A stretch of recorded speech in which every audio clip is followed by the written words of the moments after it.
It's time! Yes, indeed, it is that time once again. Good morning, Detroit. Good morning, everybody listening all across the world. My name is Eric Guzman. Sitting alongside this week, as always, is my co-host, Jeremy Bryant. No Evan Hoy this week again due to work commitments again, part of the job that he was speaking about. But you are listening to the newest edition of Speak Your Piece, coming to you live from Cave Radio Broadcasting. That's crbradio.com. And again, make sure you are following Speak Your Piece on our social media platforms, the Facebook page, the Instagram handle, and the YouTube page as well.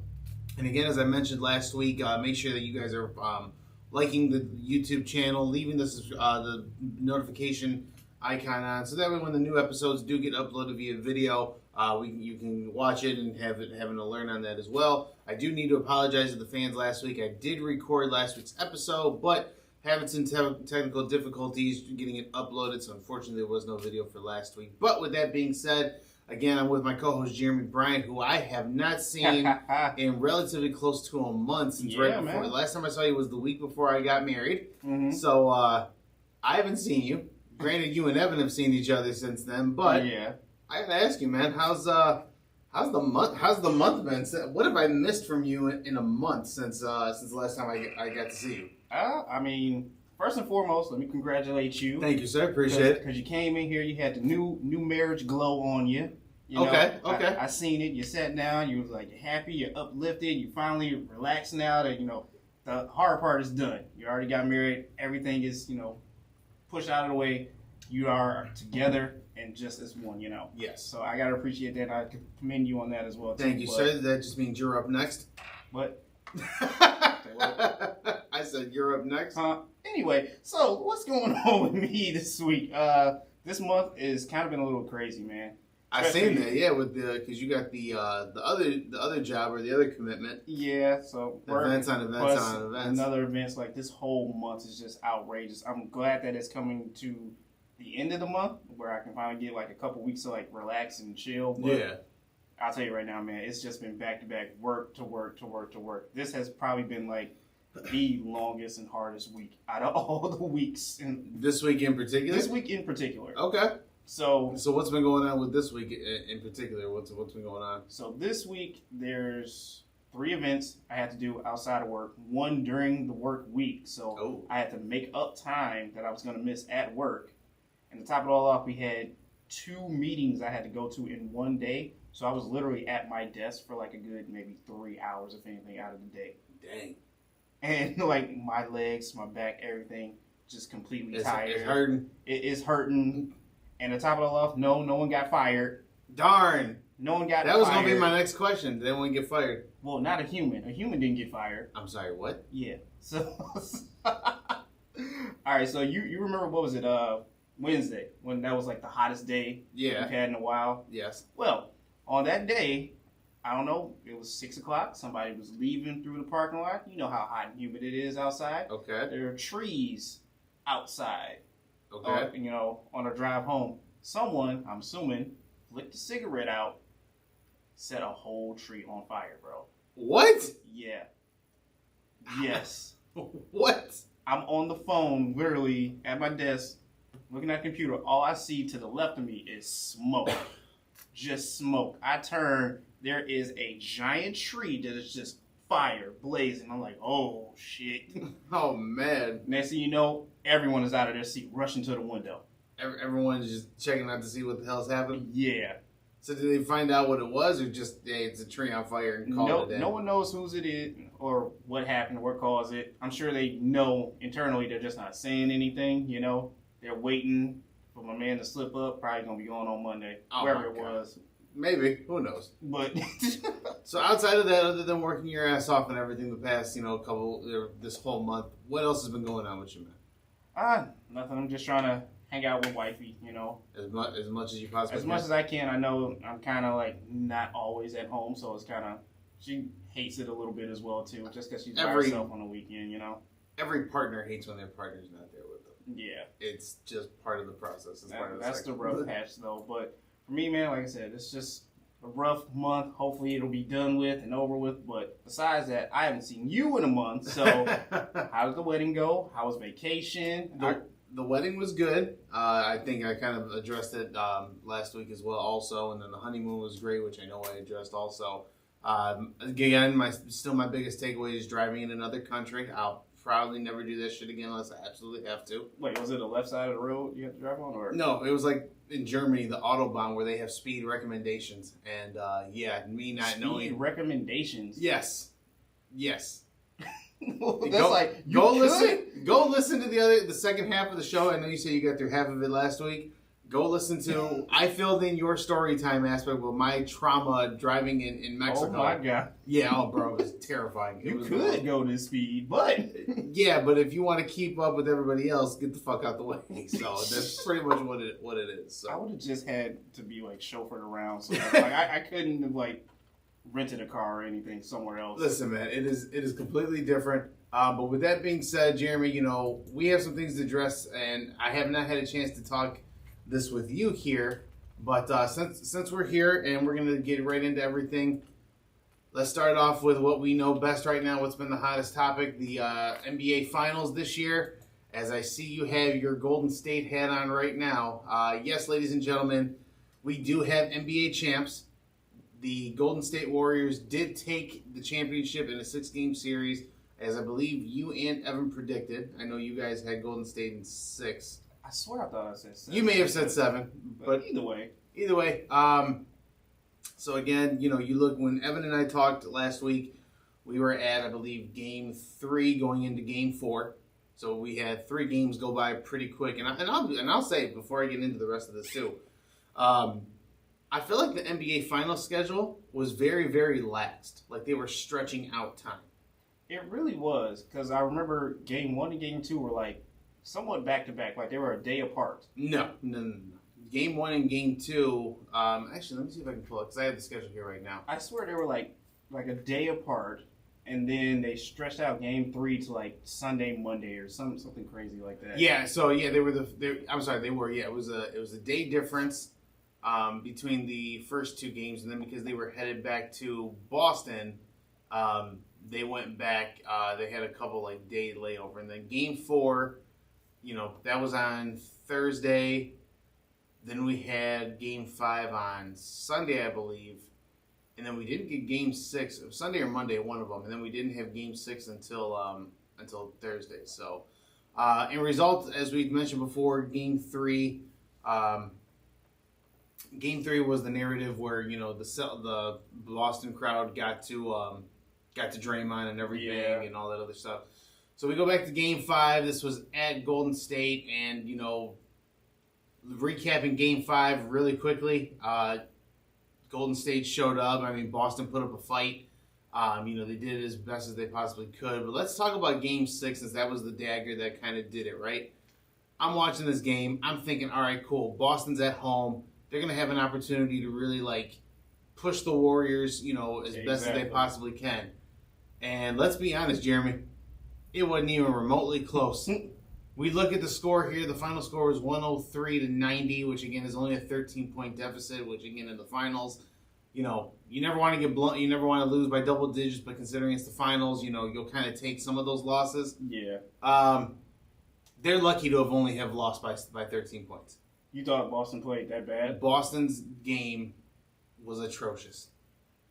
I mean, there was a lot of ticky-tacky calls with fouls. Well, yeah. There was a lot of flopping. A lot of guys were over here flopping and everything, especially the OG flopper, Marcus Smart. That boy stays flopping. And, don't get me wrong. I was pushing. I didn't really care who won this series. I was cool with either one. But again, let's talk about it here. Jason Tatum did not show up. Jason Tatum struggled. I don't know where that dude's been, in all honesty. The whole playoff series, I've been telling everyone, and that's been my biggest gripe with Jason Tatum. You are a star. You do have the talent to play in this league, but you have to be more consistent. I've been saying it since we first started looking at Boston. Since they kind of had that matchup with the first match, because again their first matchup was with Brooklyn.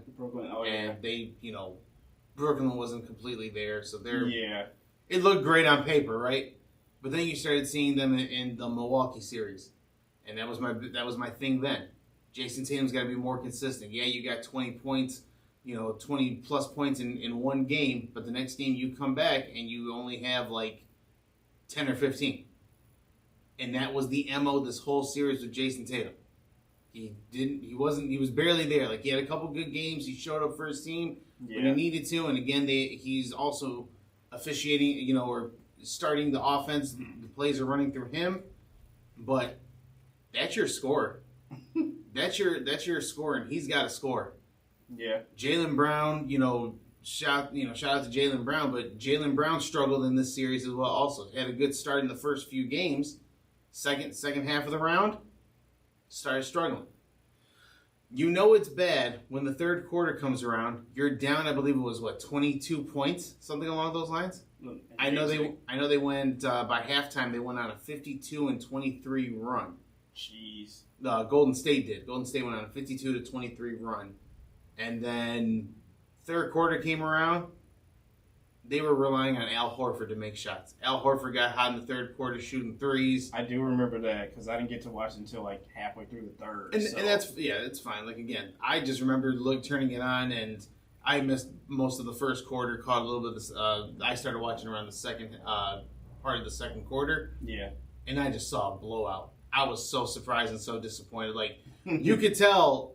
I think Boston knew early in the game, especially when they were down the 20-plus points.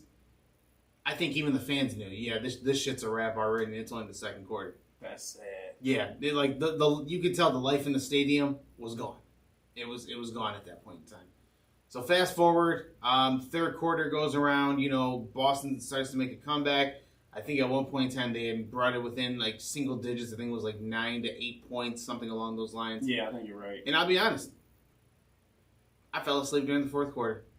I thought they had a chance in that fourth. When they got it down to single digits, I was like, all right. Going into the fourth quarter, yeah, because I think going into it, they were only down those 9 or 10 points. Yeah. And then at that point in time, Golden State just did what Golden State does.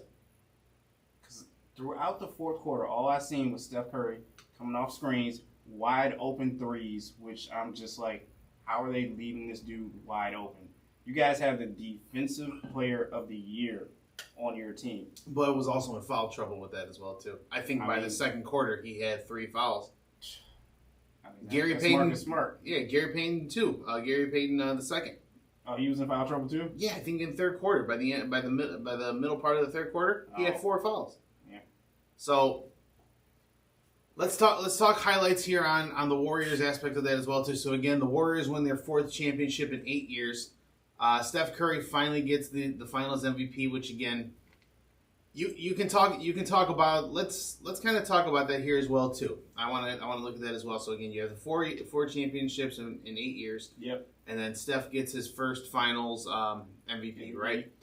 You look at those 4 times Golden State has won, and Steph has only been a Finals MVP once, right? Now again, I had an issue with Iguodala being... I had an issue too, don't worry. I had an issue with Iguodala being the Finals MVP, but again, the first year they won, he was the primary defender on LeBron, and while LeBron was still doing LeBron things, it didn't look like he was doing LeBron things, and that goes accredited to Andre Iguodala's defense, right? Yeah.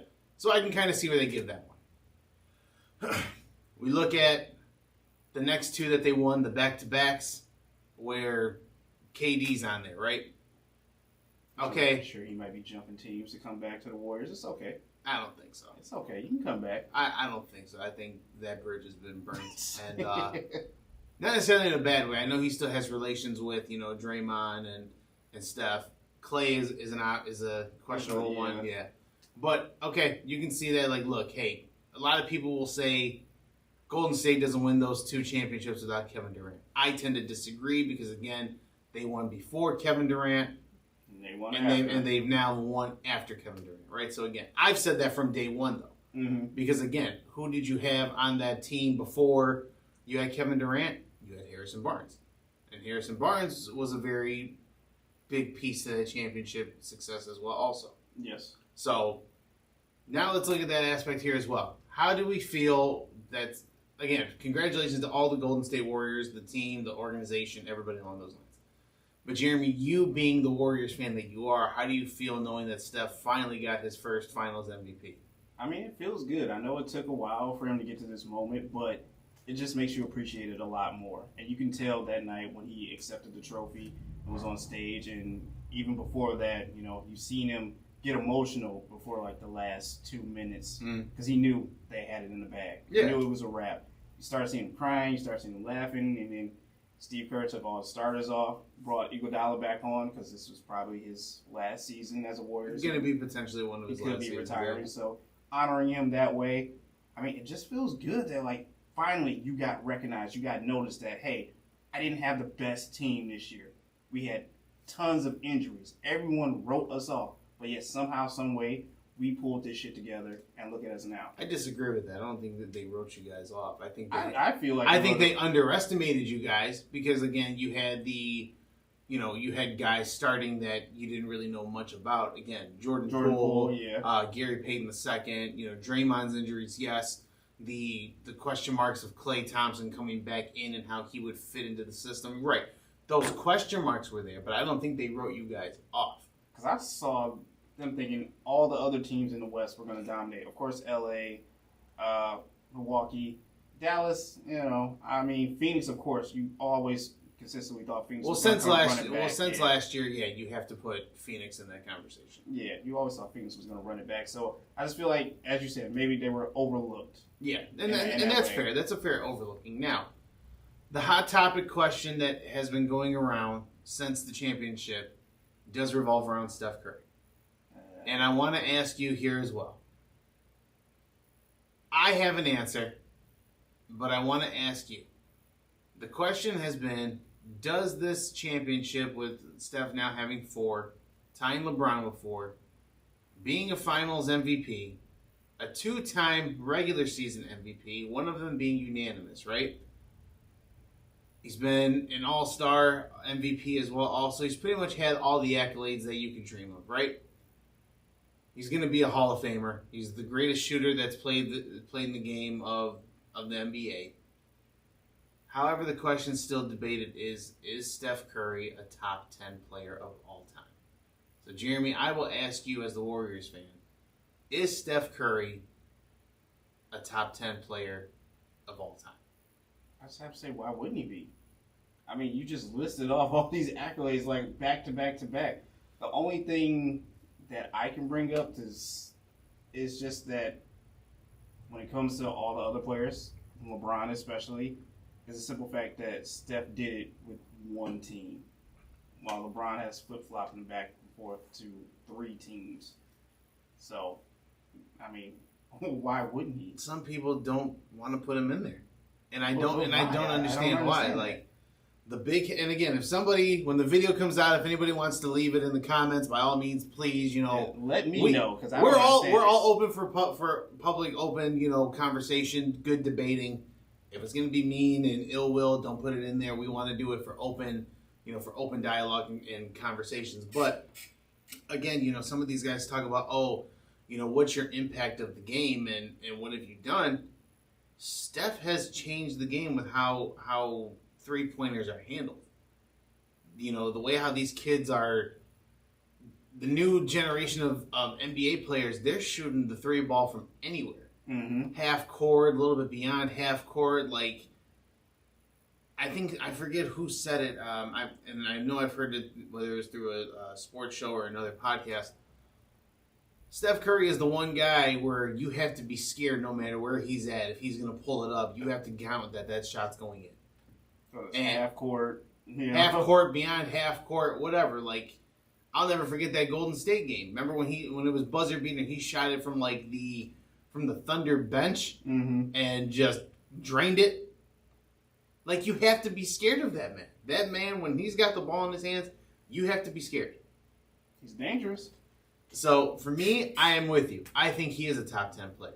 Especially because of, again, when you look at all those things that we mentioned, plus the question of, how have you impacted the game? Yeah, you've definitely impacted the game. You've changed the way how the game has been played. I can see that. So, I don't understand why a lot of these head honcho people in the higher up sportscasting are not putting him top 10. Like, some people have an issue that I know. I watched, oh my God, what was it? First Things First on Fox Sports. Yeah. Chris Broussard put his top 10 up, and he had Steph in top 10. And, you know, a lot of people were giving him slack for it because he didn't have Will Chamberlain in the top 10. Now, I understand Will Chamberlain is dominant, the 100-point game and everything, right? Yeah, that's an amazing accomplishment. But I know, even like Stephen A. said when I saw the clip of it too, like, you know, the opposite end of that, when you think of Will Chamberlain, who's got 2 championships, at the other end of that spectrum, you have to think of Bill Russell, who's got 11. Sorry, buddy, that's a 9 championship difference. So, you know, we all want to put LeBron, I'm saying not LeBron, we all want to go back and forth and say LeBron and Jordan are the best 2 to ever play, right? I don't really care who has the number 1 spot. In my opinion, I think Jordan gets it. No disrespect to LeBron, but because when you think of NBA, especially with people in our generation, you can't help but think of Michael Jordan. Especially because Michael Jordan, that's just outside of what he did on the court, the way how the game changed because of Michael Jordan, the way how it brought in more media attention because people wanted to see this guy. I think you have to put Michael Jordan at number 1. Oh, yeah. Everyone wants to look at the championship aspect. Okay, fine. Jordan's got 6. Bill Russell's got 11. You know, LeBron's got 4. Steph has 4. Kobe's got 5. Like, and Kobe, you know, to me, I don't understand why people would not want to put Steph in the top 10 of greatest players of all time. I don't get it either. Like, as you said, if you want to harp on him about the shooting and just being as dangerous of a shooter as he is, you got these younger generation of kids trying to attempt the same shots as him, I mean, that should be recognized. Because a couple years ago, back when Iverson was playing, everyone wanted to be ISO. That's it. I'm just taking it myself. I'm just doing this all myself. And a couple years after that, it's just driving the lane. You wanted to be like LeBron. You wanted to dunk all the time. Now kids are actually going back to basics and actually taking shots away from the basket. Yep. So, I mean, he's improving the game. He's bringing it back to how it used to be. To a certain degree, yeah. For shooters, yeah. So, now, Jeremy, let me ask you this here as well, because there's the off-season's getting ready to happen here. We're reaching the off-season. I'm so sad right June now. June 30th, right? I know. I told my wife, I said, babe, this is it. And she goes, what? I said, after this, there's no more basketball. And, you know, as a woman, oh, thank God. I finally, we don't have to keep watching it. So, fine. Forget it. I get it, right? But let's talk off-season here. And especially let's focus on your Warriors. And I think you heard me bring it up last week how the Warriors may have to make some changes coming up to their roster because with what they got, you know, what they have right now outside of their big 3, you know, between Steph, Clay, and Draymond, their younger talent here is going to get paid. You're going to have to pay some of the younger talent, right? Mm-hmm. Warriors know for sure they're keeping Jordan Poole. You have to keep Jordan Poole. Yeah. Pivotal piece of that championship, right? You got to look at Gary Payton the second. That was the next person I was going to bring up too. That's a nice piece there as well also, right? My question to you is this. Yes, Draymond came back and responded in Game 6, had a game that we were so used to seeing him have, right? Yeah. 12 points, what is it, a few, like 3 steals, something like that? 3 steals, I think he was like 2 or 3 blocks? 10 rebounds? Yeah, something along those lines. Yeah. So you have to look at those. You have to look at that. Plus, you have again, which by the way, I have a gripe with the NBA, but I'll get to that in a minute as well. You have so you pretty much have all this young talent that was signed for bare minimal, right? Now again, some of these guys are undrafted. You know, they can kind of get they can take a small pay increase, and it would still mean the world to them, right? Yeah. But you have to look at the main guys who made the difference, right? Jordan Poole especially, I think he'll be coming up on a rookie extension this upcoming season, the 2022-2023 season, right? Because he just got drafted, 2019. Was it 2019? 2019, I believe it was. So, yeah, he may be up for a contract extension this year. So if you look at that, I have to ask you, what do you think worst case scenario is going to happen here? Because you still have Andrew Wiggins as well also, who Yeah. He's, and again, Andrew Wiggins was a number 1 overall pick a few years ago. And again, a lot of people wrote him off because, again, he wasn't performing in Minnesota, and again, he was more or less looked as a scorer when he played in Kansas. So he was like, everyone looked at him like he was going to be the next, top scorer, and he never really lived up to the scoring expectation. But that boy is a great two-way player. He can shoot the ball. Is he consistent with it? Maybe not. Yeah. But seeing the way how he shut down Jason Tatum, you got to give credit where credit is due. That boy is a great two-way player. Oh, hell yeah. I think being on the Warriors, Steph and everyone are like Helped. getting on him, helping him, making him be accountable for, all the shots that he's taking and also improving on his defense as well, too. Right. So now I'm going to go back and ask you. As the offseason is approaching here, I need you to kind of just be realistic.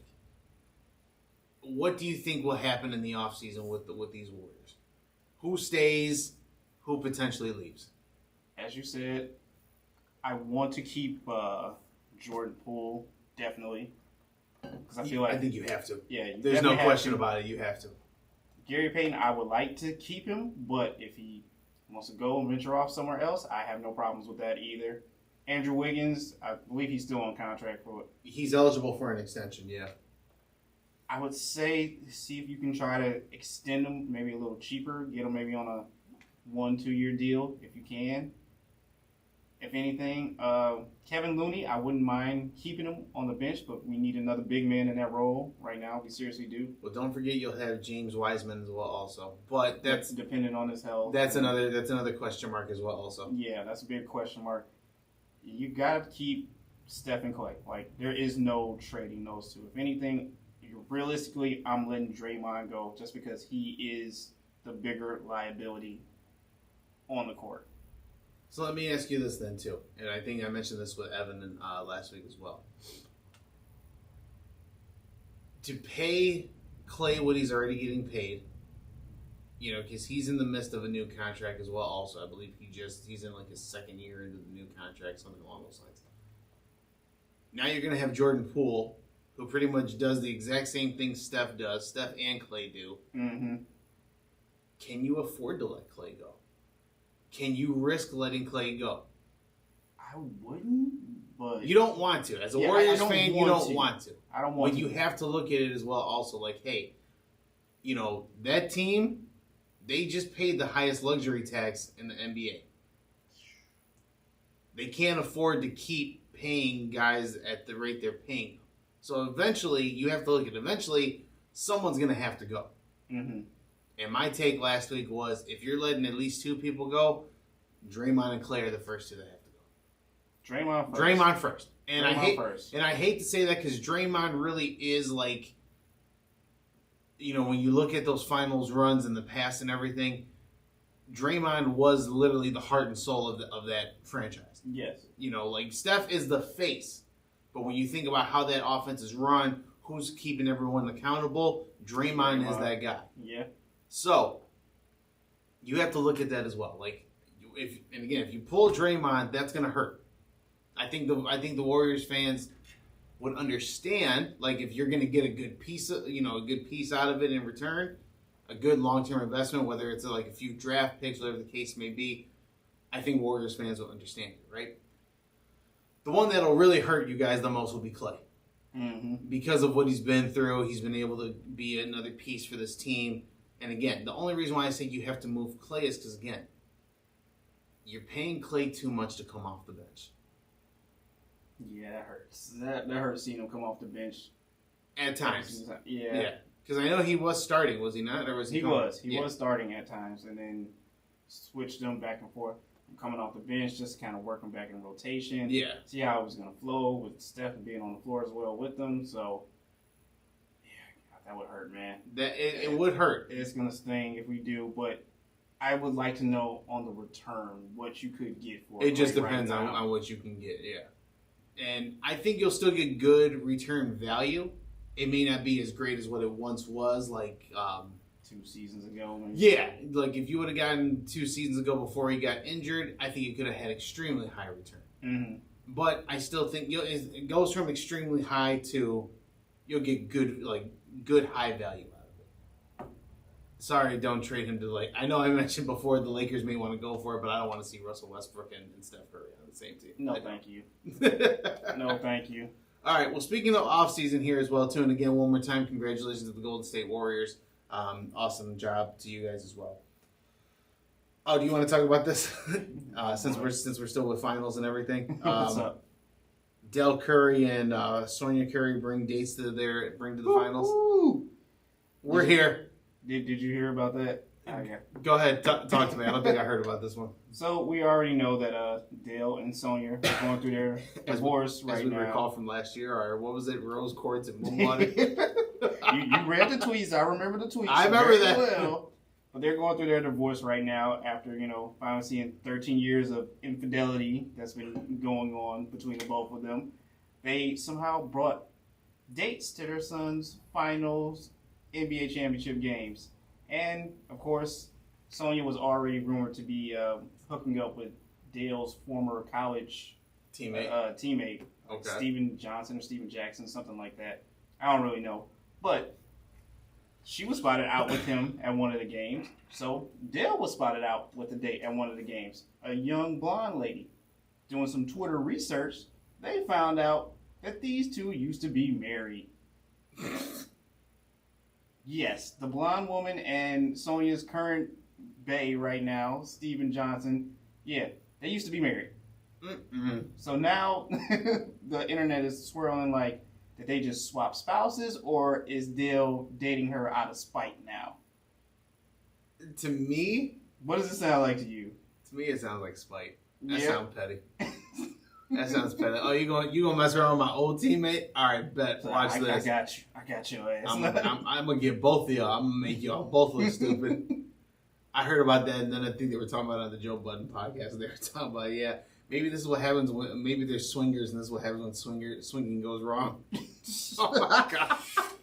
And I saw that too, man. I tell you what, Del Curry looked like he was out there enjoying his single lifestyle when he showed up. Definitely was, man. When he showed up to that Celtics game, or not the Celtics game, the Warriors home game, Game 5, Mm-hmm. and they caught him in the stands. Yeah, he looked like he was having the time of his life. He looked like he'd been out there tanning. Yeah, as you said, you better watch yourself out there, Dale. You don't know. How awkward was that for both of them to sit and take that pictures with Steph? We're proud of our son, but I still gotta look at you and see that you're right there. Yeah, that was weird. That was kind of weird. And then I saw the behind the scenes photos too, where they had his mom Sonya holding up the one trophy and he's holding up the other one. I'm like, damn, you can't get Dad in that one either. Or Dad just didn't want to be involved. Dad didn't want to be involved in that one. All right, I have a question for you before I get to my next topic. Staying with our Warriors topic here as well, also. Oh, by the way, shout out to, let me make sure I pull this up, and I want to make sure I pronounce his name correctly. The gentleman who won or not won, but was part of the dunk contest this year. That was on the Warriors. Jose, or was it Jose or Juan? What's the guy's name? It's going to drive me nuts. I think I found it right here. Keep on. Right here. Juan Toscano Anderson. Shout out to him as well. He is the first person of Mexican heritage to win an NBA championship. Oh, wow. Yes. I did not know that. That's an awesome one. But as I'm going through this this post here through NBA, because this is my biggest gripe, they go the rest of the best, right? So they're referring to the bench of the Warriors that's also affiliated with winning a championship, right? Yeah. They also have James Wiseman on here. Fam, I don't think James Wiseman should be credited for being a champion. Me personally, no knock against him on a personal basis. Yeah. He hasn't. My whole thing with that is he hasn't played a whole season. He hasn't earned the right to touch that trophy. I'm sorry. That's just me on that one. But that's he's a cool player. I remember seeing him in college, but yeah, you haven't earned the right to touch that trophy, man. You haven't been with the team long enough. Oh, real quick too. Steve Kerr now is a 9-time champion. Yeah. 5 as a player, 4 as a coach. Damn. Do we have to start putting him as one of the best coaches? I think we have to. I mean, he's probably up there with Phil, right? I feel like we do, and I feel like we don't. Why do you say that? I do because, yes, statistically, 9 championships, again, same thing on the coaching level. 4 and 8 years. Yes, 5 as a player. You know, those are big numbers, right? Yeah. But look at that formula, bro. Look what Mark Jackson fucking set up before you got there, man. Like you gotta put some respect on Mark Jackson because he came before you, so you gotta. That's my whole thing. That's my whole thing with that one. At least acknowledge him that, like, hey, the foundation was laid for me before I got here, so I'm just following what bricks were already set. Right. Now, but again, we don't even hear that. So, like, now when you think of the Warriors, you think of Steph, Clay, Draymond, and Steve Kerr, which to me I don't think is completely fair, you know? Yeah. Like, Steve Kerr's been there, what, 8 years? He's been there since they started winning the championships? Yeah. So 8 years, and I think, what, Mark Jackson was there for 4 years prior? 3 or 4? Let's go with 3. Let's go with 3. I'll say 3. So that team has been built up. So they didn't win their first. They won their first championship in 2000 and what was it? 15? Was it 15? No. You see, so much shit happens in a matter of 10 plus years. Yeah. But whenever they first did it, right, it took Mark Jackson those 3 to 4 years to like build that team up to where it is. Insert Steve Kerr, boom, they win the championship, right? All you did was add a coach. No disrespect to the players that were on there that may have been additional pieces as well also, but that core of Steph, Dre, and Clay, they were there with Mark Jackson. So that's my only take with that as well, is that, again, you know, I feel like it's tough to really say you have to put Steve Kerr as one of the best coaches. Let Steve Kerr, and well, I feel like you do in other aspects as well also, because again, like, you got to put Steve Kerr, I think, in NBA history in general, just because he's done a little bit of everything. You know, that's the one thing I will say about Steve Kerr. That man has been open to doing whatever it takes to stay involved in the league. Again, started off as a player. After that, he did a little bit of broadcasting, right? Yep. Went over the broadcasting side and was pretty good with broadcasting. Made it fun to watch and listen to. Something different. Went in as an executive to Phoenix. Remember, was part of that, was one of the reasons that Shaq trade happened to Phoenix. Oh yeah. that was a Steve Kerr thing. And then after the executive thing, he stepped down, or they just went different ways. Went back to broadcasting, and then went to coaching. So the one thing I'll say is Steve Kerr, like, you got to put him in NBA history. Like, when you think of like overall talent, you have to put Steve Kerr in there, just because, again, he's very open to trying these things out. You know, and that's the good thing. He keeps an open mind. All right, speaking of NBA offseason, I know we're going to fly here and we're going to go through some of these topics here as well. That boy Harden is in the news. Well, not necessarily like good, bad, or indifferent, right? But he's in the news. The speculation, anyway. The speculation that we've all been talking about is starting to kind of get confirmed here. So Bleacher Report came out the other day, and I think I sent this to you guys as well. Bleacher Report came out and said that the 76ers are more than likely looking at offering James Harden a short-term deal. Now, as I was reading the context of it, why are you shaking your head? No, continue. As I was reading the context of it, they're saying that they're going to offer him a short-term for the time being. What I mean here, let me see if I can pull this up. I was like, what does that mean exactly? Let me see if I can pull this up. Because short-term deal means... short term, I think they said it's going to be 3 years. I think they said it was going to be a 2 to 3 year deal initially. Let me see if I can find this actual report here. Excuse me. Back up. Log in. NBA, see if I can find the teams. Where's Philadelphia? Sorry for the delay, folks. I just want to make sure. All right, here we go. Right in front and center. Here we go. All right.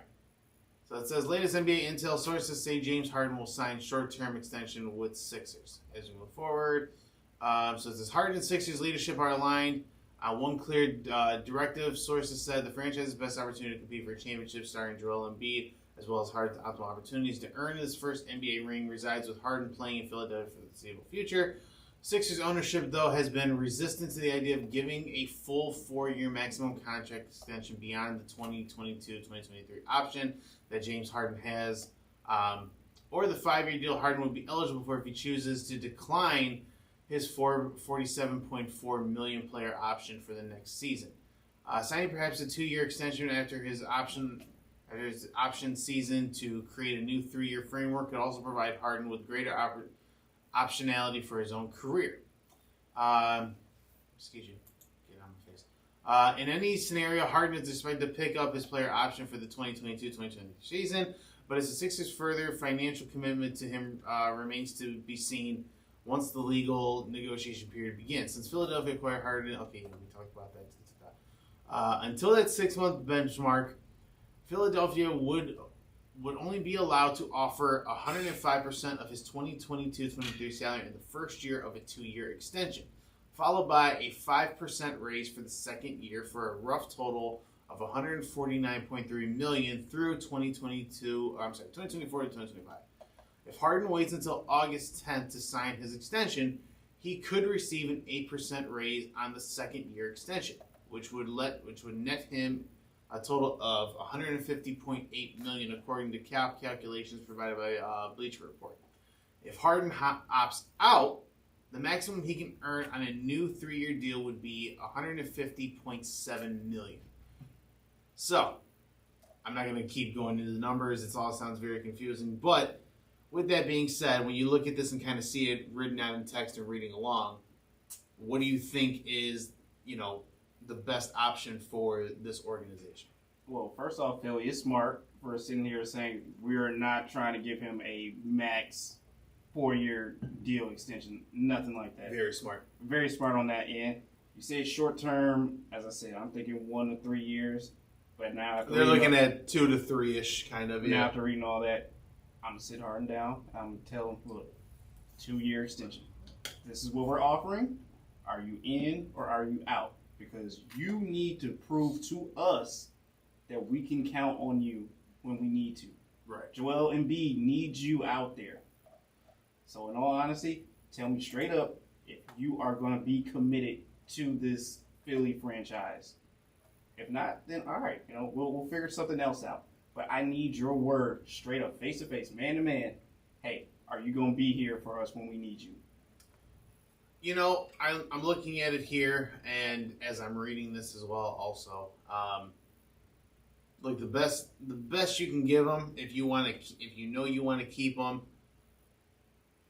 you tell them we'll give you a 3-year deal. 3rd year is I think, in all honesty, if you do make it a 3-year deal, you make it a team option. You let the team decide, hey, are we going to keep you around? Yes or no? Yeah. Because at that point in time, because let's call it for what it is. He kind of did, and I'm not going to say this in a negative way. So let me say this as carefully as I can. You can potentially say James Harden did this to himself, and what I mean by that is, again, he wanted out of Houston that year back in 2018 or 2019. I'm sorry, badly, right? Mm-hmm. Whatever the year that was, 2020, 2019. 2019. He wanted out of Houston, came in out of shape. Some people said that it was a pillow, he stuffed a pillow in the shirt, which, again, even if you're playing ball, it's going to be hard to do that, right? Let's just say for what it is, worst case scenario, he came in out of shape. At the strip club. That's what happened. He came in out of shape, right? Okay, fine. You come in out of shape. You say what you say to the team. We're not built to win. They get you the hell out of the city so the rest of the teammates don't come looking for you. Mm-hmm. They get you out, right? Well, you're still in the midst of an NBA season. You still have to get yourself in shape for this to work out properly, right? So while you're, getting yourself in shape, you cause injury on yourself because you're still overweight. Yep. Right? Okay, fine. Then you get mad. 2020 comes in. You got to stop the season. The team don't really make it. This, and that. All right, fine. You have a little bit of time off to kind of get yourself in shape. You come back for the next season. You look good, but your hamstring is still an issue somehow, some way. And on top of that as well, I'm sorry, they did make the playoffs. Let me not say they did. He did play in those playoffs that year. So then on top of that as well, also, you come back, Kyrie is in and out, and at that point in time, you're just frustrated, right? Mm-hmm. Now, when you're put into an actual system style of play, you can't get it going. Because his whole MO has been the isolation ball. Hey, when I get the ball, let me clear out and let me do what I do. Kind of like what you were saying to the point of Allen Iverson, right? Yeah. Clear out, I'll take over and do what I got to do. Sorry. Philly's only going to let you do that so often. Yep. Philly will only let you do that so often because this is Joel Embiid's team. And you got to be okay with taking the back seat. So with that being said, I say a 3-year deal, and the third year is a team option. You get your shit together, you come in prepared, and if you perform well the next 2 seasons, let's just say there's incentives, right? If you make the All-Star team, it's in your favor. If you get to the playoffs, it continues to be in your favor. But you got to do that both years. If you don't do it both years, if you only do one, then we got to look at, okay, now we're going to look at if we do keep you, the money's going to get less. Because you, as a team option, you can do that. Because that money's not, yeah. And I would do that, yeah. A lot of teams have team options. At least, I could be wrong. The CBA could have changed where they don't do that anymore. But I remember a few years ago, there were team options. Oh, then I would do that, yeah. If the team can do it as a team option, you do it as a team option. Yeah, if you're not performing up to our expectations, you're not hitting the commitments that you're supposed to be, yeah, we're going to start taking that money back from you, man, because you're not helping us out. So why should we pay you this much? Right. All right, and then looking here at some of our other topics. Anything else you want to add to this by any chance before we move on? No, all I can say, Philly, just be smart about this. Yeah, I think you just be smart. That's all.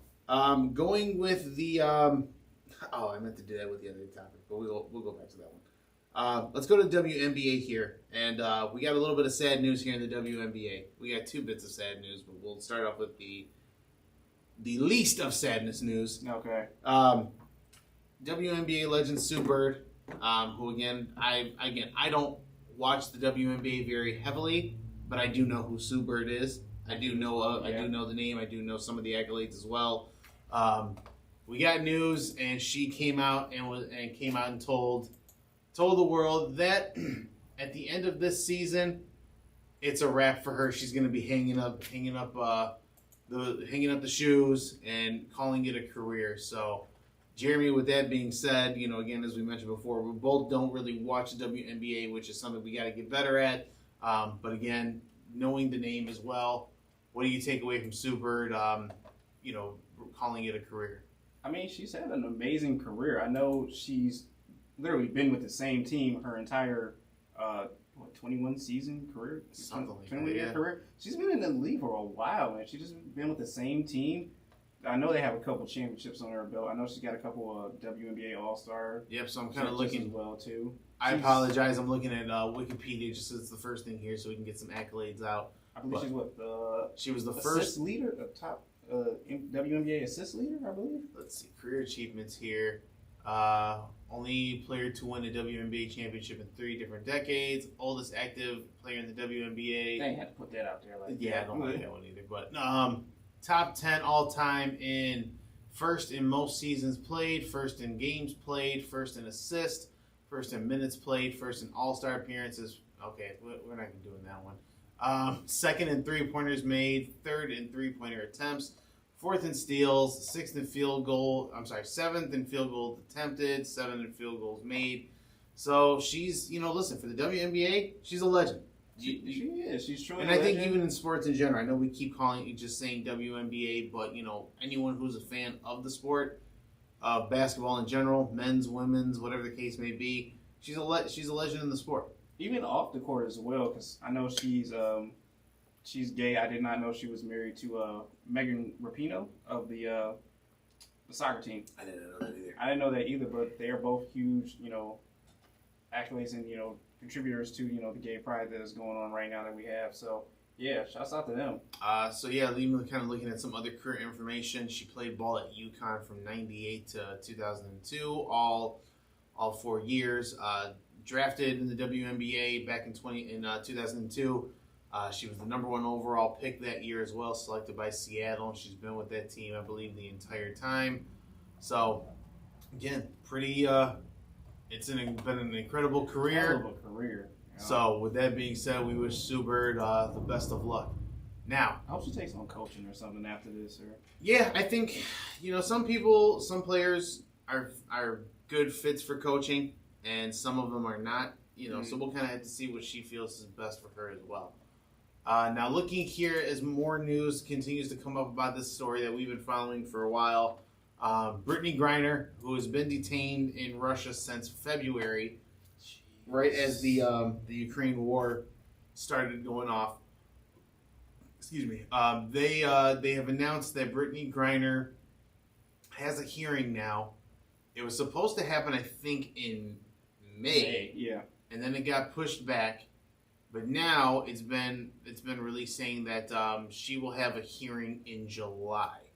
Yep. This is let me see something right here as we were looking at this. Okay, you sent me that it has been July 2nd. So again, a brief recap as to what's been going on, and kind of to explain how she kind of got there to begin with. The WNBA players in the WNBA have come out and said that there's a salary issue in the WNBA. Of course, yeah. I mean, we all know that. We know it, but again, I don't want to just come out and say, oh, they don't get paid. The players as a whole, like there's a serious issue. Yeah, there's a serious issue in salary, right, and pay in their salary.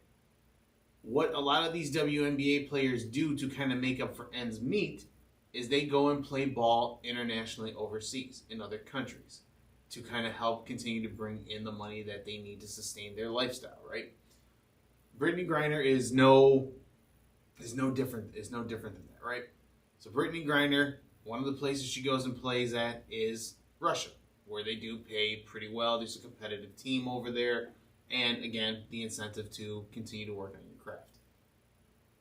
Again, recapping what happened, Brittney Griner, who is, got busted in a Russian. I won't say busted. They detained Brittney Griner because allegedly she had, I believe it was hash. Yeah, hash oil. Hash oil in her vape that she was using to get her smoke fix, right? Now, whether we know that to be true or not is the question. However, when you have an American player, someone from America coming over to your country, and especially in the midst of this Russian-Ukraine war, it looks kind of sketchy. Mm-hmm. So, fast forward a little bit, she was there, people knew about it, but it wasn't really being brought up to light until fairly recently. And again, she's been over in Russia now for over 100 days. That's sad, man. Right. Now, this is kind of where you have to put things into somewhat of a introspective perspective, right? Back when we had the Orange Starburst as our president, right? Yeah, I went there. I don't care. Okay. When the Orange Starburst was our president, we had a similar situation, but with a male. Do you remember what happened? Do you know what I'm referring to? I remember the story. I don't remember the whole details, but I do remember. A$AP Rocky was over in Sweden, and a couple of fans gave A$AP Rocky a hard time. The reports came out that A$AP Rocky was, trying to, get away, kept telling the fans, leave me alone. But they still gave him a hard time. They heckled him, and then the security team, gave these fans the business, right? Mm-hmm. A$AP Rocky went to jail, but here's the difference. I hate to fucking say it, but the one good thing that happened was that Trump was able to work things out with Sweden so they could bring A$AP Rocky home, right? A lot of people thought it was misjudged and everything, right? And the reason why I bring this up is because just a couple weeks ago, on the Drink Champs podcast, they had A$AP Rocky. Oh. And they were talking about Brittney Griner. They were talking about his situation, and comparing it to and they brought up Brittney Griner just real briefly, and they said, yeah, she's still over there. And he goes, what? He didn't even know. He didn't even know that she was over there still detained. Huh. So the reason why I bring that up is because now, if this is a big enough deal to people as we believe it is, right? If we can bring a recording artist home from a wrongly accused situation, right? Yeah. Why can't we bring a basketball player? I understand it's a different country, different circumstances, right? But this woman who is, a player here, right? She's losing out on money here as well. Her family misses her. She is married. She does have a wife at home. She's losing out on the money. She lost out on money already, no matter how you look at it. She didn't get to go play over in Russia. And if she did, again, I'm speculating off of the things that I would like to believe I know, right? So I don't know if she actually did play over in Russia. Let's say worst case scenario, she didn't when all this happened, right? Yeah. So she hasn't gotten to play and earn her international money that she is accustomed to making. Her season in the WNBA is going on right now. She isn't making any money. And the most important thing is, like I said, her family and friends miss her. If this is not a big enough deal, what else needs to be done to bring this young lady home?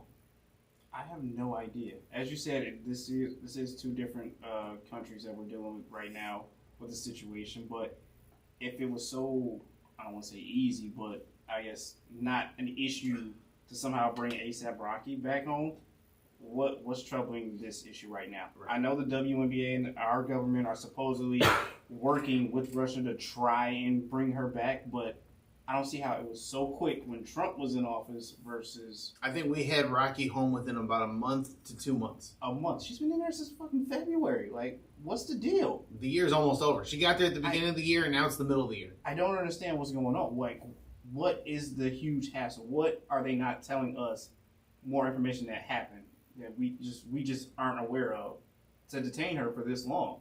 I don't understand this. I don't either. And I really wish, hold on, what is this? This is from The Spun. I don't know if I trust that one real quick. It says something about Brittney Griner's agent reacts to Russia's official decision, and I don't want to open that up in case that's not a valid thing. Insider. Okay, so this is from the Insider. I know this one's pretty valid. Griner's imprisonment has been extended again, and experts say her hearing will quote-unquote never happen. Just think about this. What if she's in there? What if we're still talking about this by Christmas time? She's been in there since February. Like, extremely disappointing. Russia has once again extended the detainment of American basketball star Brittney Griner. The WNBA legend's imprisonment overseas has officially been extended until at least July 2nd. Russian state media outlet TASS reported Tuesday. This is the second time in the past month that the Russian government has added time to her pre-trial incarceration, and one legal expert is convinced that this July 2nd deadline is, quote, is as fictitious as any other date. Anyone still taking Russia's word for anything in the Griner case is being foolish. Aaron Solomon, chief legal analyst for Esquire Digital, told Insider this hearing, quote, will never happen. She will either be, that's a big word for me too, excuse you, back up. I'm going to pronounce it as like clandestinely, that's a big word, yeah, found guilty and sent to prison camp, or she will be in a prisoner's swap, he added. Griner, 6'9" center for the Phoenix Mercury, was taken into Russian custody on February 17th after custom agents at Moscow's airport claimed that they found vape cartridges containing hashish oil in her luggage. She faces up to 10 years in prison for her charges, and Solomon previously told Insider that the two-time Olympic woman will not be afforded a fair and equitable legal process. So then it gets here. The Biden administration quietly worked to negotiate her release and her safe return to the U.S. in the early days following her arrest, which WNBA Commissioner Kathy Engelbert told Insider was part of an internal strategy to, quote, say less and push more privately. But in early in May, the U.S. shifted its approach by officially designating Griner as, quote, wrongfully detained, a move that sends a strong signal that the U.S. government does not believe there is a legitimate case against her. One expert who has navigated several hostage situations previously told Insider. Okay, this is all stuff we talked about. So, I hate to say it, but I'm kind of with this guy. Whoever wrote this article, sorry, this lady, her name is Meredith Cash. It sounds like it's never going to happen, especially if Russia's the one who keeps pushing it back. Yeah, if Russia's throwing out dates here left and right, like, yeah, of course we're just going to accept it and be like, all right, yeah, we'll look forward to it. Then they just keep pushing it back. Like, they're going to just end up just keeping her over there for no reason. Yeah, this is pretty sad. Or if anything, just do the prisoner swap. At least bring her back to American soil. At least that's just all I ask for. All I hope for. Find a neutral ground somewhere in there where it's like, look, okay, she's quote unquote Russian imprisonment, but at the same point in time, she's here at home knowing that her friends and family can see her, make sure she's okay. Yeah. Work something out for the other guy. Why is that so hard to do? Bring Brittney Griner home, please. So, all right, looking at some of our other topics here as well. Let's go back to finals here real quickly. You want to talk about fake Clay? Oh, fake Clay. This has happened before, so this is not like a one-off thing. This was the same guy who did this like a couple years ago when the Warriors were in the finals. He somehow snuck into... So explain who fake Clay is.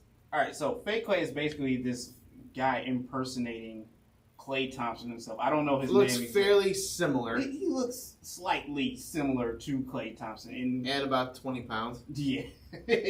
In some ways. And he did this a couple years before. He actually put it on YouTube of him walking through the arena through security and everything, walking straight in. But the first time, he didn't go directly to the floor or to the locker room or anything like that. I thought he did. No, he just snuck in, took a couple pictures with some people, and then I guess posted up and way up in the stand somewhere. But anyway, he snuck in regardless. So this time around, he went all out. He's like, hey, I got in the first time. And this was at Game 5. Was it Game 5? Game 5 or Game... Yeah. Yeah, it's Game 5, yeah. Game 5, yep. This time he went all out for this one. He got in, same way he did before, walking, behind the building, through the carpet, dapping up security guards and everything. This time, he went to the locker room. No one said a thing. So, to kind of sum this up real briefly here, there was a... Instagram gives you those reels or whatever. There was someone who did the reel on it, and... Allegedly, he got through 5 different layers of security, and once they realized, hey, he's not really Klay Thompson, they came out and banned him for life. But he got to the floor to shoot around, which is so crazy. I get it, but again, so I understand he's got to be held accountable for his actions. Yes. But kind of like what this man said as well too. He wrote on his social media at the time, "Wow, they banned me for life. Why should I be banned just because your guys' security didn't do a good enough job?" Exactly. And I'm kind of with him. Somebody there had to have kind of caught on. Yo, this isn't Klay is rocking a fro nowadays. This man does not have a fro. He still has, the low top haircut. Yeah, the low cut hair top. So that ain't my man's fault. No, that's on security. I'm dapping my man up for getting that far. I know. I would commend him if I was the Warriors PR team. I would spin this. I wouldn't ban the guy, and I wouldn't. If I was the NBA, I wouldn't ban him for all those. Because what did he do? He didn't cause anybody harm. He wasn't a bother to anybody. Okay, yeah, was he trying to get a laugh and do it for his social media, his content aspect? Yeah, sure. Did he get it? Okay, probably. I'm not banning this guy.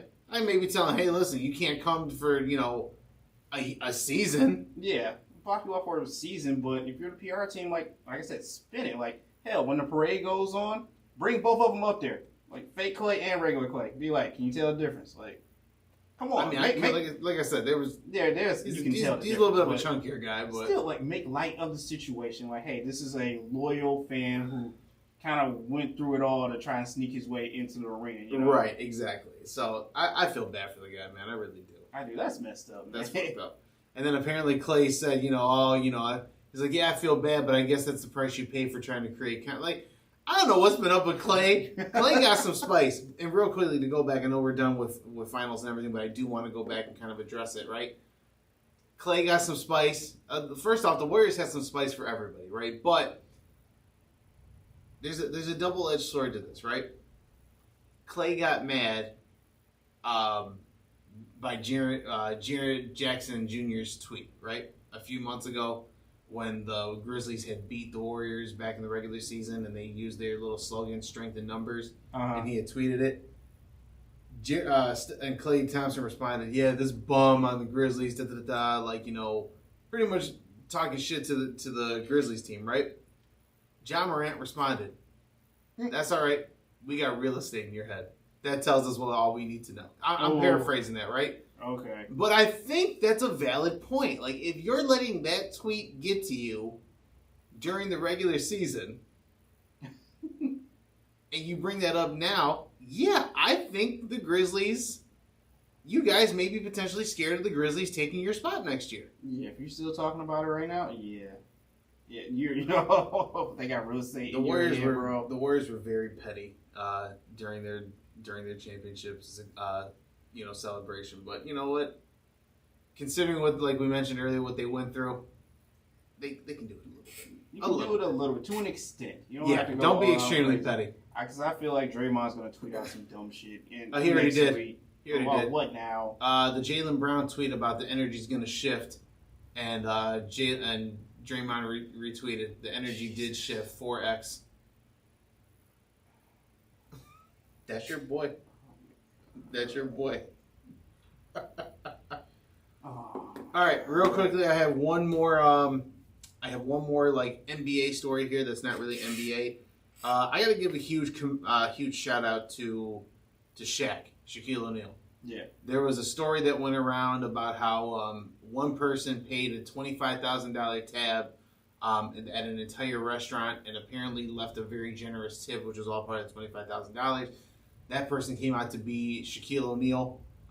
So again, Shaq, I remember him doing an interview. I think he was on Pivot or one of these other things. They brought that up. Not recently. The interview was older, but they talked about how he's got an MO for this is not the first time we've seen Shaq do this. I remember a video, I think last year in the summertime, Shaq was out at a jewelry store in LA. Saw this guy was getting ready to propose to his girlfriend at the time. Shaq paid for the guy's ring. Said, hey, how much is the ring? All right, cool, I got it. And I remember they asked Shaq in one of these interviews, why do you do it like that? Why do you do that for people? Not that it's a bad thing, just out of genuine curiosity. And he said, look, I can't take it with me. And it was pretty much saying, I can't take the money with me, but that's also how I was raised. Where if you can afford to do something nice for somebody, you go ahead and do it, right? Shaq has had a hell of an NBA career, both on the court and off the court as a broadcaster for Inside the NBA.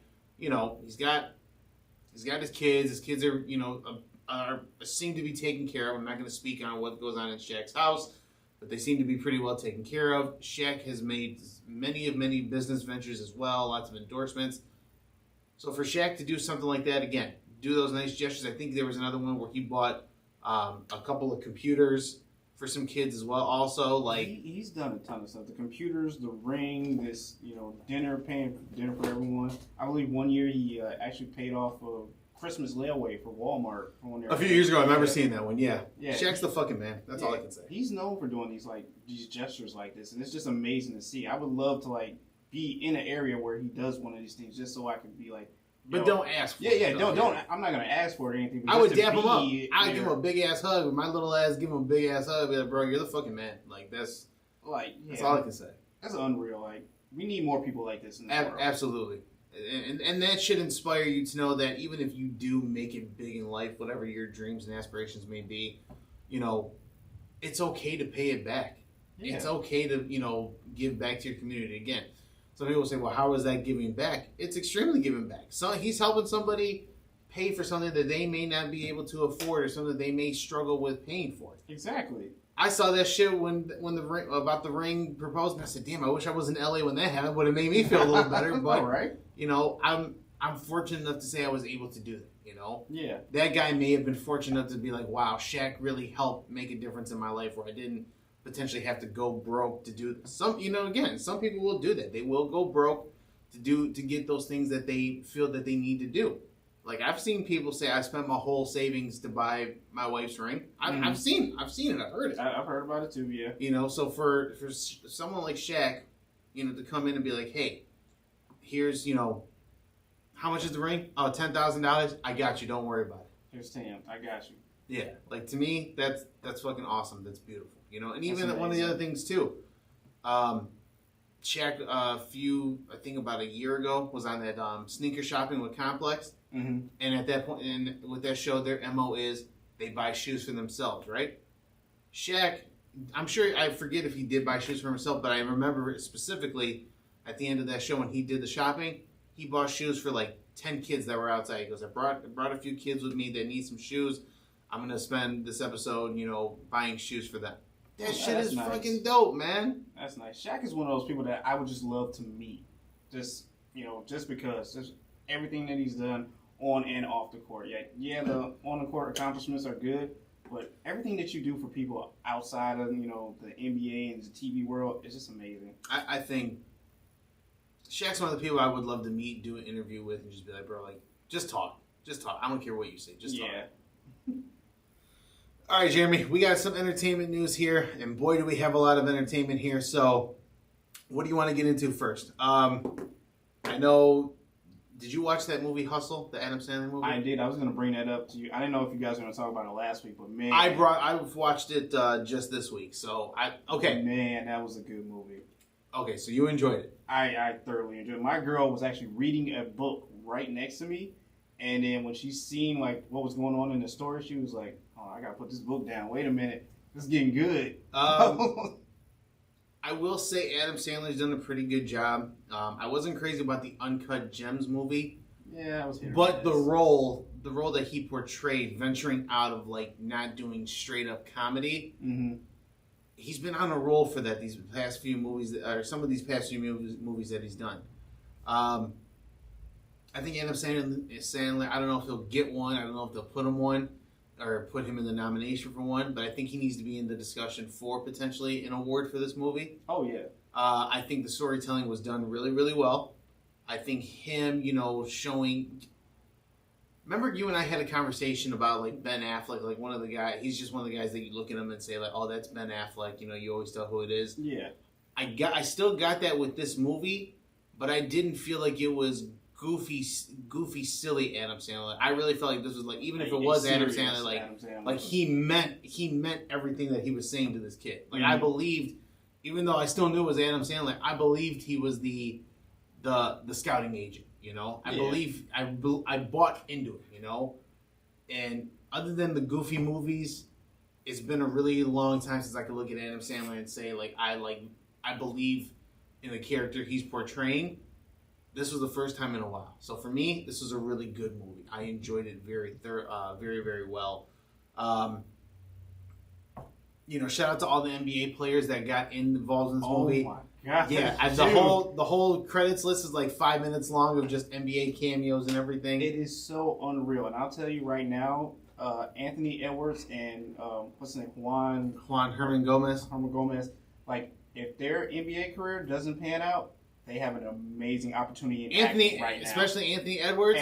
I believed it. I believed he was an asshole. I believed he was an asshole. Is this how he really is on the court? Like, holy shit, dude, my man is intense. Like, he is getting in your head in every single play. I'm like, oh my God. Yeah, no, I believe that. I thought that was really him. I was like, yo, I looked, I said, okay, that's Anthony Edwards, and I'm like, yo, if he's really like this on the court, I don't blame old boy for wanting to fight him.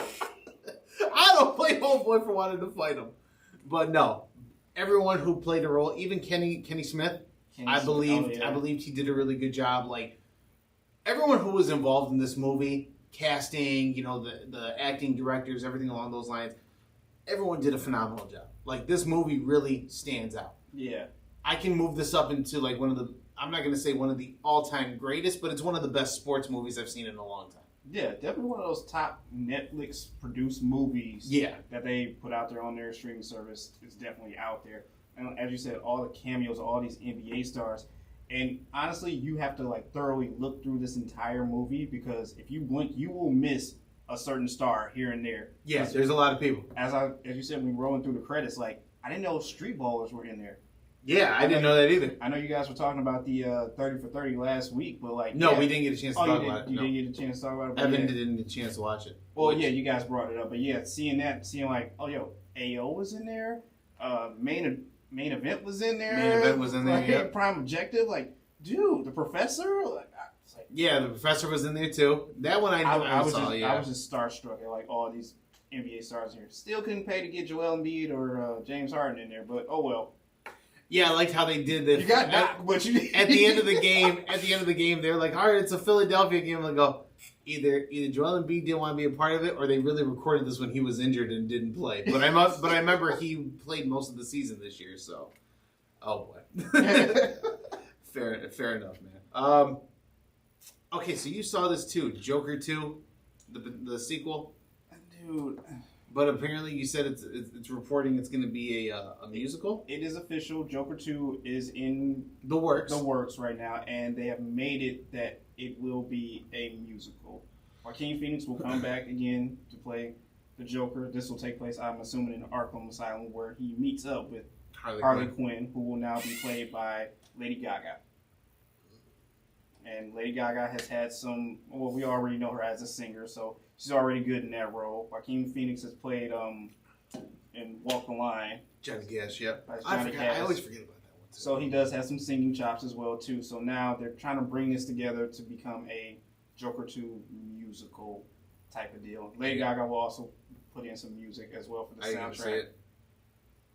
I don't want to see it, but I don't want to write it off just yet. Like, I want to show me a trailer first. Will it be somewhat interesting? But I don't like that idea that you want to now make the second of this movie a musical, which I don't even know if we really needed a Joker 2, in all honesty. I don't think so either. I think you could have left it well enough alone. At one, like, I was happy with just one. Yeah, I mean, don't get me wrong. Like, the ending leaves it open because he does run out of the room, and like, oh, so what happens now? But that's what people have to understand is not everything needs a sequel. Yeah. You know, some of these movies are meant for you to kind of be left open like that so you can interpret. You can interpret it the way how you want. Because again, anything that's not real life is art. And art is always up for debate. It's all based on interpretation, things along those lines. So, you know, don't get me wrong, I was excited to see the new. I did not know, that's something I didn't know, was that I didn't know it was scheduled to be released as a musical. Yeah. So, are you going to see it? I'm with you. Give me a trailer first. Let me see what I'm looking at here. If it looks cheesy and corny, like, pass. Yeah, I'll wait for like matinee showing. I'll wait for it to pop up on like Netflix or something. HBO Max. Yeah. If it comes down to it, like, I'm not rushing out to see it. All right, we have music news here, and there's quite a bit of music news to get into. Actually, what is this one here, and what is this about the Brady treatment? Because I'm not reading what you actually wrote. Oh, come on, man! You don't want to read it? I don't know how to say this. You don't want to give your balls a Brady treatment? What the hell does this mean, Jeremy? Let me explain. So, please be diligent. I believe last year, Tom Brady put out his new clothing line, the Brady brand. Oh God! Which has, you know, a wide range of clothing: t-shirts, jackets, pants. I am so scared to know where this is going. And now he's put out underwear. It's on his website as well too, and he put out a tweet on Twitter saying like, "Hey, if this tweet gets 40,000 likes or whatever, I'll recreate the pose myself that his models on the page have in the underwear." And what is it? His combine photo, just him in his underwear like that? I don't know, but the tweet did eventually get 40,000 likes. So of course he went and did it, and one of the fans actually replied to it and said, "Hey, if my tweet gets 40,000 likes, will you fly me out a pair of your game-worn underwear?" I'm afraid because I'm typing in Tom Brady underwear, but I'm afraid to know what the hell's going to happen. And of course, you know, the Twitter world reacted and got my man over 40,000 likes. So now, Tom Brady literally has to fly out a pair of game-worn underwear. Dog. And to top it all off, people are fucking nasty. That's all I gotta say. To top it all off, which I did not even know about. Do you know what Brady brand fans are called? Braiders? Nope. The Brady babies. All right, next topic. Brady baby. This is the weirdest fucking shit in the world. The shit that you find. It's wild, man. But like I said, look. My man put in the work. He's like, "Hey, if my tweet gets 40,000 likes," Tom Brady did not have to reply to this at all. But somehow, some way, God, I don't want to know. My man is getting a game-worn pair of Tom Brady's underwear. Wait, what? It was to Elon Musk? No, that wasn't the Elon. It was some Greg 00 whatever. People think it's like a fake user or whatever. Okay. But yeah. Jesus God. Yep. Elon Musk, hey man, how's it going? Just checking in here. How would you... Oh, okay, I got you. Because he didn't want to do it. Yo, y'all are some sick people. Yeah, that dude. Greg 16676935420. Tom, this is 40,000 likes. Will you fly out and deliver me a pair of game-worn underwear? That's a sick man. Like, I don't know why you would want game-worn underwear. Especially if a man asking another man, like, yo, can I get some of your worn drawers? It's a little wild, but I mean, whatever floats his boat, man. Go All ahead. right. We're into our music section now, thank God. Go ahead, man. Where do you want to go first? We have Lizzo, we have Logic, and we have Drake. Where do you want to start? I want to touch on Lizzo first, just because. Okay. I'm gonna need a little more explanation or explaining behind this, and I really want to know who goes through these lyrics like this. But Lizzo's in some hot water right now because her new single that she just put out probably about a week ago called Girls. Yep. Has a lyric in it that says the word spaz. And yes, and according to a different dictionary, not Webster, somebody else's, the word spaz derives from people who are disabled. Yes, disabled or with cerebral palsy. I believe so. Yeah. Yes. Let me see. I want to pull this up from CNN, which I never like pulling up their shit. There's no, honestly, I have not even heard this single, so I wouldn't know. I haven't either. So this is coming from CNN. Lizzo announced she has edited one of her songs after complaints from some in the disabled community. It's been brought to and this is her quote. It's been brought to my attention that there's a harmful word in my new song "Girls." The song singer wrote in a statement. Let me be clear. I never want to promote derogatory language, she continued. As a fat black woman in America, I've had many hateful words used against me, so I understand the power words can have, whether intentionally or in my case unintentionally. I am proud to say there's a new version of Girls with the lyric change. The song contained the word spaz, which drew complaints that is a slur against those who are disabled. And someone actually tweeted this out.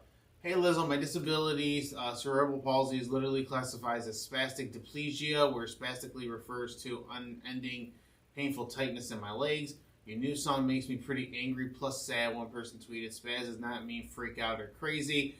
It's an ableist slur. It's 2022. Do better. The same Twitter user thanked Lizzo after the Grammy winner announced she was changing the lyric calling Lizzo a real true ally. Lizzo also seems appreciative of the heads up. This is a result of me listening and taking action. She ended it as a statement as an influential artist. I am dedicating to being part of the change I've waiting to see in the world. I appreciate her taking like the step forward and doing this, changing the lyric and everything like that. But as I said, I feel like this is somebody who's got an issue with Lizzo, if I'm being completely honest. Yeah, I haven't heard the song exactly to know what part of the lyric it is that she's talking about in context of it. So it's just like, who is combing through lyrics like this and picking out certain parts that they're offended by? Okay, take that out of it, right? Take the person who's listening, and that word bothers me. Especially in hip-hop culture, which has had some worse lyrics. Well, which has been trendy for years and years now, right? How many times has spaz been said in a sentence before, or in a lyric before? If I'm not, correct me if I'm wrong, but doesn't the group NERD literally have a song called Spaz? Even if that's the case, okay? I understand we're in a time of correcting people, things along those lines, right? To me, this is somebody who's got an issue with Lizzo. Really? Yes, to me. Lizzo, a lot of people will say Lizzo is not controversial, but what I will say is Lizzo is polarizing. Mm-hmm. What I will say about that. I feel like you either like Lizzo, her music in some form or way, or you don't really care for her at all, right? That's kind of the two sides of the coin I've got. There really isn't, and unfortunately that's just the world we live in nowadays, where you either like somebody or you don't. Yeah. There's no middle ground, right? But obviously, because Lizzo, you know, there's some people who are, you know, not okay with a bigger person showing out the way how she does, right? If that's your opinion, fine. But you at least got to give her, you know, at least give her kudos for being body positive. She's comfortable in her skin, right? Absolutely. That's the way how I look at it, right? Body positivity, cool. If Beyonce put out a rap song and says spaz, I don't think this is an issue. Oh, no. If I'm being completely honest. No, you're 100% right. If she put out a song that had that same lyric in it, I guarantee you if someone put out that same tweet towards Beyonce, her beehive or whatever her fan base is called would honestly destroy that tweet within an hour of being like, you're wrong for this. She's, you know, promoting this and this, and, you know. So Beyonce wouldn't have to step in to back up her saying that lyric. I just feel like what, you know, and I'm all aboard with being, you know, an ally, being, you know, a difference maker and everything like that, right? If that, and again, that truly is the definition of what spaz refers to.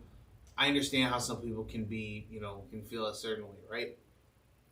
But from the many, many of times it's been used, and who's to say it hasn't been used even recently up until now, right? Mm. Why are we bringing it up now? If you knew what spaz meant back then, why wasn't it an issue to not say it then? Yeah, because honestly, when we were younger, did you ever call your brother a spaz or something like that? You know, spazzing out, yeah. Like, and I'm trying to be. I know we're trying to tote this line to be like politically correct at the same time of being realistic. I don't know, man. I just feel like people are too sensitive nowadays. I agree with that as well. There's way too much sensitivity in today's world, and because if I heard that song and heard the lyric, I wouldn't have automatically. But then again, at that same point in time, too, we don't suffer from that disease either, or that circumstance. So maybe we don't get it because we're not going through it. Right? That's true as well. So I'm trying to be as open-minded about it as possible. I just feel like it's me personally. My main thought is this is being very nitpicky. Yeah. But again, I'm trying to be open and conscious about it as well. I gotcha. All right, your go or my go? Do you want to explain yourself? Because all right, your go. All right, your go. We got some new fire dropping this week. Logic dropped his Vinyl Days, which is 30 tracks, bro.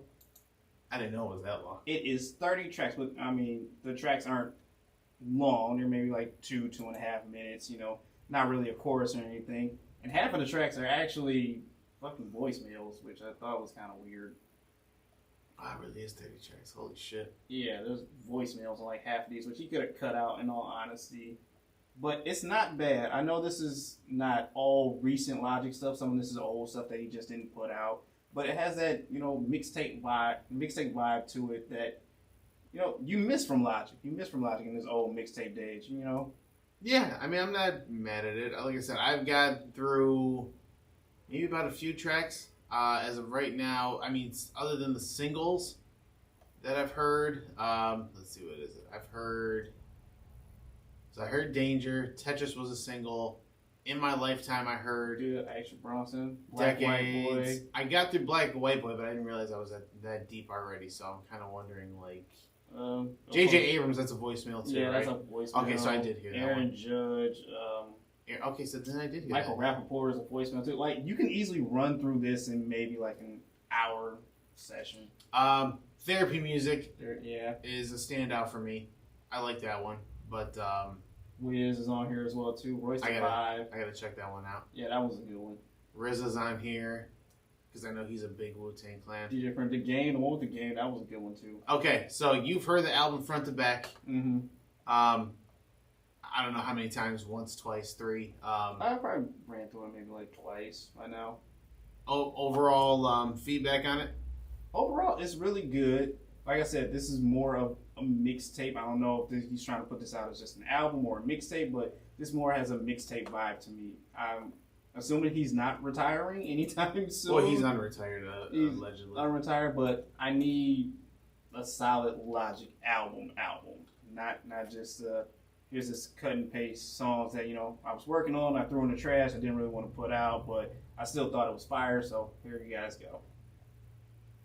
I guess it's my go now. You got some explaining to do, my friend.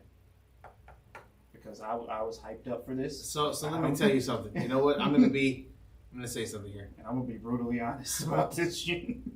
Honestly, never mind.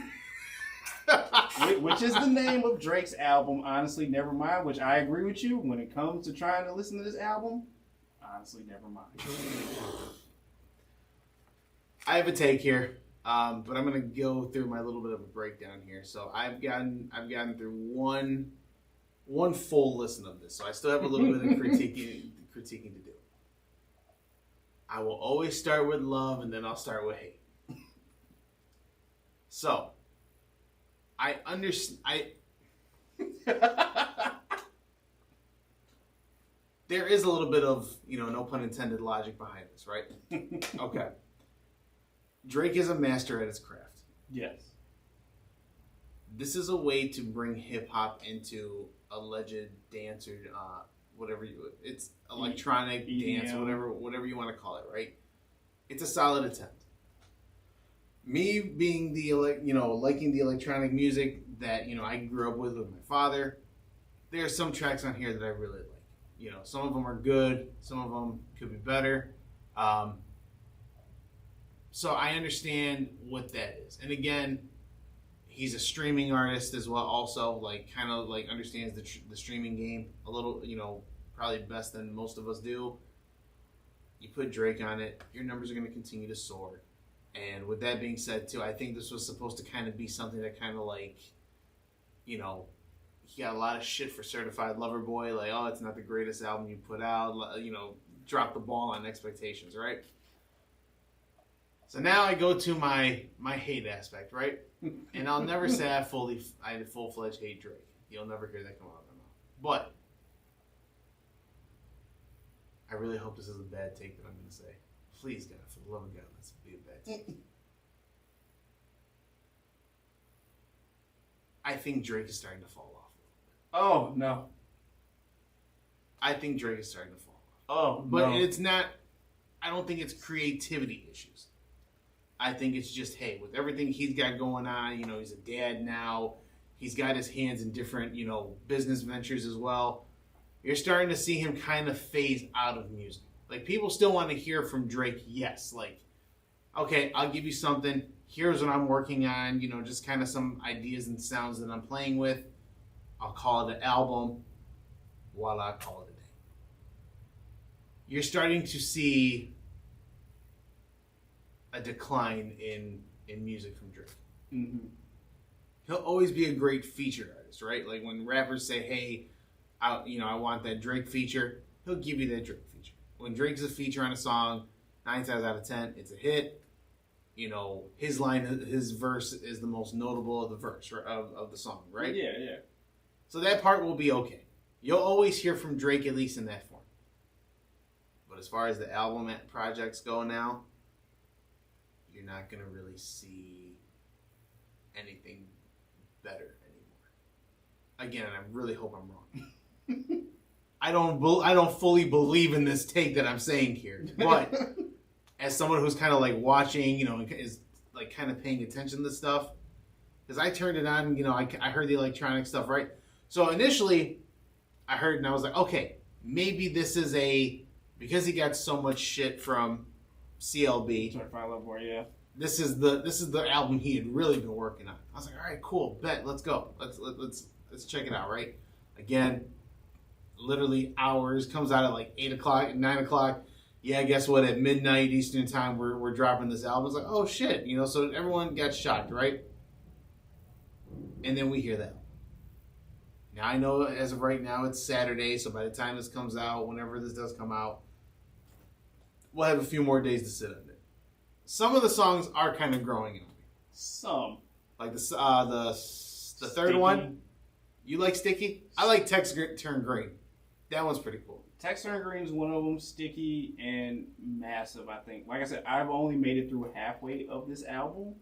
So I'm really having trouble trying to get through the rest of his album. Bro. And I get it because it's not hip hop. It's not hip hop. And as you said to your take, I do kind of feel like Drake is phasing away a little bit. As you said, he's got his hand in all these other ventures. He doesn't really have time for rap and hip hop anymore exactly. But I believe you put it out as well. He might not be done releasing albums for this year. Wasn't there something else? There was a tweet coming out saying that he said it's not over. Working on Scary Hours. Yeah, Scary Hours. What, 2? 3. This would be 3. Scary Hours 3. But off of first listen, the first couple tracks off rip, in my head, I'm just thinking like, bro, who hurt you? Who hurt you? Who hurt What you? What I will say about this is, a lot of people have been asking for a strictly like R&B singing album. So he did kind of finally nod to that as well. Like, hey, I can do this singing shit a little bit, right? Yeah. Is it some of the best vocals I've heard? Nope. No. Nah. I'm really hoping this is all music that has just been stored in the hard drive and you're, pushing it all out, which I guess I'm okay with. But, yeah, especially after the disappointment of CLB and then, you surprise drop, I'm doing this. Now, I know, again, he's been getting cooked. A lot of people are reverted to say, what the fuck is this? What is going on? Dude. And he went to his Instagram and was like, oh, if you don't get it, that's okay. You'll catch up. Like, so it sounds like he's trying to make another, like, lane of music, like trying to inspire another sound of music. But I don't know if that's actually going to be, something that really happens. After hearing a little bit of this makes me appreciate Certified Lover Boy a little bit more. Because I don't know who dropped the ball worse this weekend, Jason Tatum or Drake. In all honesty. Because, look, it's the summer, bro. You got no excuse. Like, you dropped this EDM love song album that no one asked for. No one. No one asked for this shit, bro. Like, we wanted fire. We wanted bangers, and you give us this. Who hurt you, my man? Who hurt you, Drake? I'm talking to you. Who hurt you this bad, bro, that you had to release an album on nothing but EDM love songs, bro? Oh. Come on. He said, who dropped the ball wars between him or Jason? Oh, my God. I don't know. I was just expecting something more, man. Like, you're still going to be up there in my head as an artist, but as far as albums go, this is one that I'm going to just skip right the fuck over. And that's my take. I'm sorry. I got nothing after that, man. Fuck. That's my take. I'm just saying. Who dropped the ball worse? Jason Tatum or you, bro? Come on. I mean, if I'm being honest, if you want the answer to that question of who hurt him, was it Rihanna? I knew you were going. Oh, it was Rihanna. Does Rihanna have an Android now? Talking about you missed the way I gripped it. Oh, text turn green. God. Come on, tell me I'm lying. It's coming together. I get it. Everyone kept joking around talking about he gonna make a whole album dedicated to Rihanna. This may have been it. This may have been the Rihanna I missed that ass album. Jeez. I get it now. It's coming together. This happened. He recorded this right after she gave birth. Dog.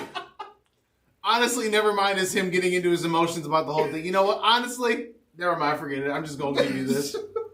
He ain't going to speak on it. He ain't going to speak. He's just going to sing on it. And can I say the Falling Back video? Did you watch that shit? I did. The worst fucking video I've ever seen in my life. Is it worse than him and Future in the medieval times shit? That was bad too, but I'm going with this one. Because I don't believe that you would have 12 women lining up together to all say, yeah, we're all marrying Drake and we got to share. Sorry. I don't think that's happening in real life. I'm sorry. I don't think it's happening. Oh, man. Drake, come on. All this because of Rihanna, huh? Because of one woman, man. You did this. Oh, my God. Unbelievable. Yeah, I'm sure it is sticky. Sticky situation knowing that your boy is now a dad with your favorite woman. Man. I can't with this album. Jeremy, you got any other stories? Anything else we need to address here? Oh man, you guys skipped over Sada Baby's new album, but I know you're not a fan on Sada, but yeah, Scuba Sada 2.5 came out. Is it a new album or is it like a deluxe? It's basically a deluxe. That's what I thought. The original album and added a couple more tracks onto it. So a deluxe, yeah. Yeah. Drake, don't give me a deluxe version of this album, please. You don't want a chopped and screw version of? I'd have taken a deluxe of CLB. Yeah. If you wanted to add a couple of these tracks on a deluxe version of Certified Lover Boy, I'm cool with that. I don't think I needed a whole album of this. A mixtape maybe, like a little EP. Yeah. Give me like 6 songs. See what the vibe is. I'm gonna have to go back and listen to Donda just because of this. Just because of this, man. Let me rethink my thoughts on Donda too. I don't know. 2 or 1? 2. Jesus God. You're still here. It's over. Go home. Especially after that Drake take. I don't know how you're still here, but that's going to do it for this week's episode of Speak Your Piece. Again, coming to you live from Cave Radio Broadcasting, CRBRadio.com. And again, always make sure you're following us on our social media platforms. That is Facebook.com. Again, the Instagram handle, Speak Your Piece 313. And make sure you're following us on YouTube as well. I can't wait for the video for Jeremy to stare in the face and ask Drake who hurt him. So, with that being said, Jeremy, always good to see you in the studio here as well. Always great to see you. And again, make sure you're following us each and every week for our newest episodes. Follow the YouTube page, put the notifications on, and most importantly of all, peace!